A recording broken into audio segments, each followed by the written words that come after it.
வணக்கம் நண்பர்களே. நாடாளுமன்றம் தினந்தோறும் ஒத்திவைக்கப்படுவதாக தகவல். இது மிகுந்த வேதனைக்குள்ளானது. காரணம், எல்லா மாநிலத்திலிருந்தும் எம்பிக்களை தேர்ந்தெடுத்து நாடாளுமன்றத்திற்கு அனுப்புவதன் காரணமே மக்களின் பிரதான பிரச்சனைகளை அங்கு நாடாளுமன்றத்தில் விவாதம் செய்து அதற்கு ஒரு நல்ல தீர்வு எட்டப்பட வேண்டும். அதற்காகத்தான் நாடாளுமன்றம் அமைக்கப்பட்டது. இதை பிரதமர் உணர வேண்டும். ஆகையால் இனிவரும் காலங்களில் நாடாளுமன்றம் அவைகள் ஒத்திவைக்கப்படக்கூடாது.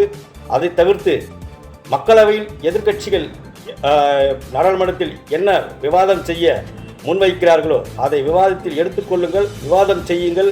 விவாதம் செய்தால் மட்டுமே யார் மீது தவறு இருக்கிறது என்பதை மக்களுக்கு புரியும்.